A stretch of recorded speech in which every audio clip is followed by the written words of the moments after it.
Assalamualaikum. Hai, saya Liana, tutor bagi subjek ekonomi anda.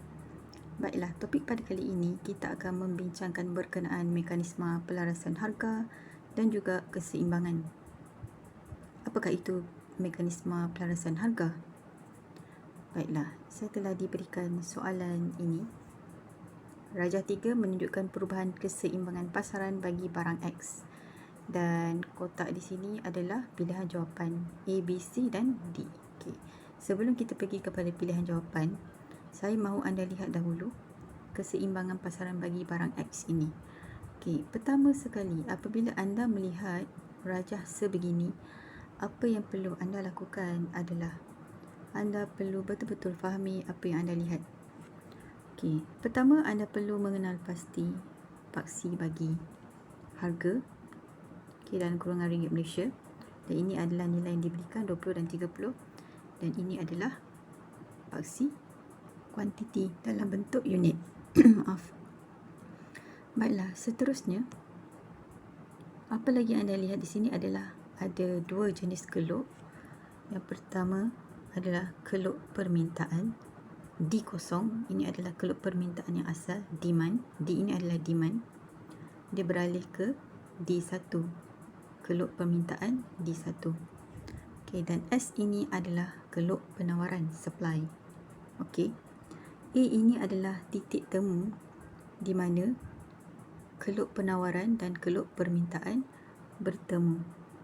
Pada titik ini E0, equilibrium, titik keseimbangan pasaran yang asal pada kuantiti 100 unit dan pada harga RM20. Kemudian titik keseimbangan pasaran ini beralih ke E1. Okey, apa yang terjadi? Mari kita lihat apa yang terjadi. Okey. Pertama sekali anda perlu lihat di sini ya. Pada mulanya titik keseimbangan pasaran adalah pada E0. Okey, yang mana harga permintaan, okey, dan harga penawaran bertemu pada jumlah 100 unit. Okey, maksudnya tiada lebihan permintaan dan tiada lebihan penawaran. Maka pengguna demand meminta barang sebanyak 100 unit dan firma pula menawarkan barang sebanyak 100 unit. Maka tiada lebihan penawaran dan tiada lebihan permintaan pada harga RM20. Namun, jika anda lihat di sini, berlakunya penambahan.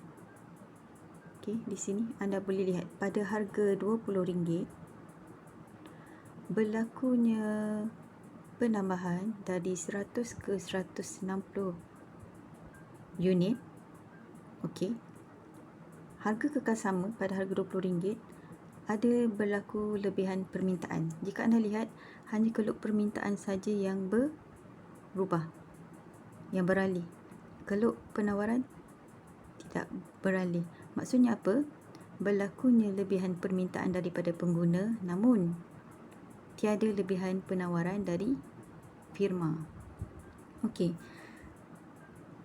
Kalau anda fahami, kalau kita gambarkan situasi ini pada dunia sebenar, realiti sebenar, apakah yang menyebabkan lebihan permintaan ini berlaku? Okey, yang pertama mungkin disebabkan oleh musim, contoh musim perayaan. Okey, berlakunya lebihan permintaan dan kurangnya penawaran. Okey, yang kedua mungkin disebabkan oleh kenaikan gaji para pengguna. Okey, yang mana mereka ada lebihan kuasa membeli untuk membeli barang pada harga RM20. Namun penawaran masih berkurang, kan? Dan yang ketiga, boleh jadi juga disebabkan oleh jangkaan harga pada masa akan datang. Mungkin harga dijangka akan meningkat, maka permintaan pada masa kini bertambah. Okey, disebabkan pengguna menjangkakan harga barang X ini akan bertambah akan naiklah pada masa akan datang. Jadi mereka membeli, menambahkan jumlah permintaan pada masa sekarang. Dan anda boleh lihat berapakah jumlah sebentar ya.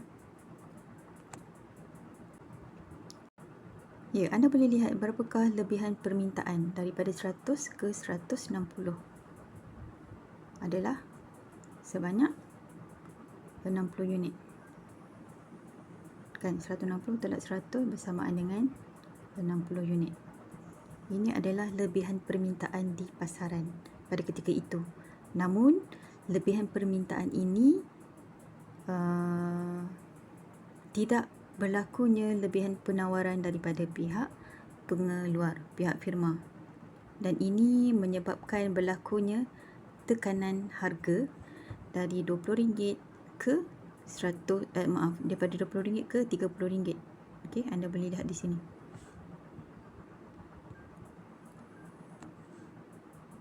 Harga meningkat. Apabila adanya lebihan permintaan di mana tiadanya penambahan dalam penawaran, maka akan berlakunya tekanan harga di pasaran. Dan hal ini menyebabkan pihak pengeluar, pihak firma akan meningkatkan jumlah pengeluaran.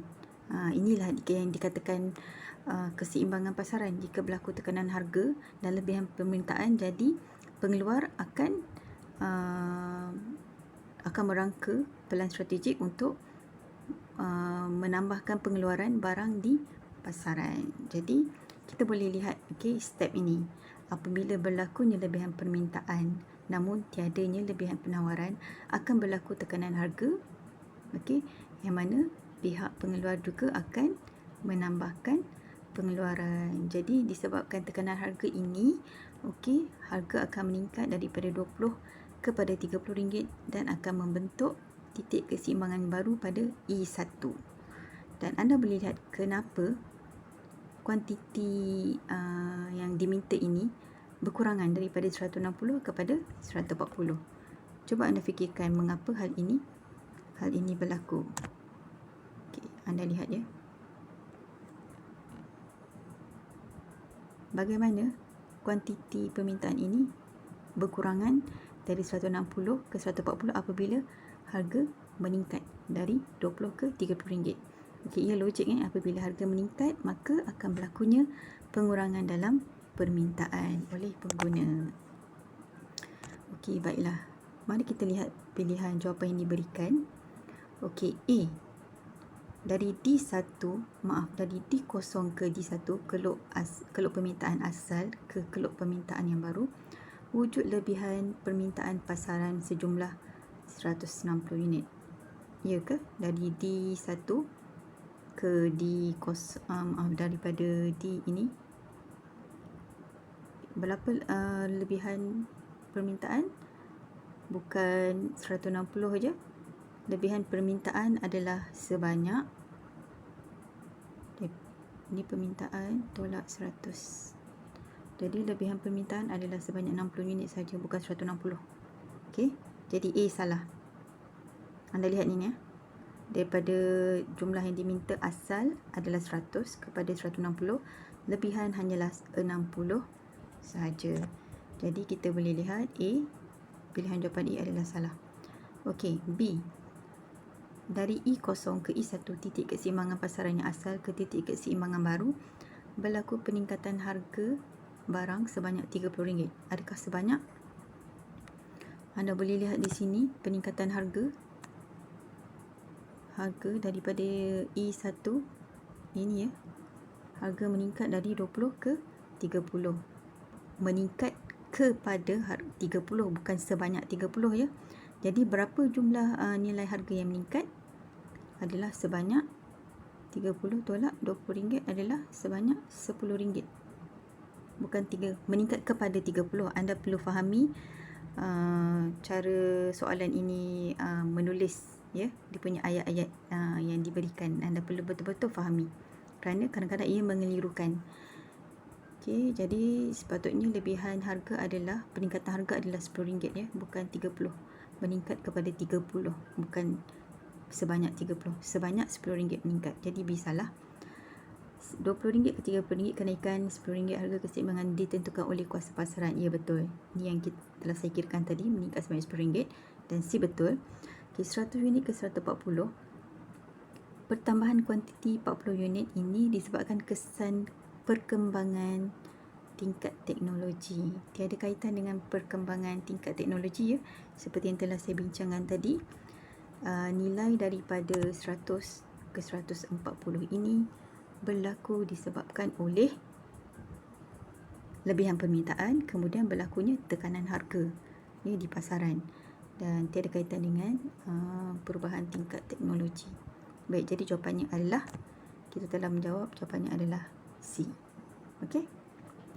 So seterusnya, untuk merumuskan tutorial pada kali ini adalah step yang perlu anda fahami berkenaan dengan mekanisme pelarasan harga di pasaran. Baiklah, yang pertama daripada rajah yang tersebut, rajah 3 tadi yang telah kita lihat, berlakunya peralihan. Keluk permintaan beralih dari D0 ke D1, kan? Okey, namun tiada berlaku lebihan penawaran. Okey, disebabkan ini berlakunya shortage, iaitu pengurangan barang ditawarkanlah, disebabkan oleh lebihan permintaan yang berlaku di pasaran. Okey, berbanding jumlah penawaran yang sama, tiada lebihan penawaran.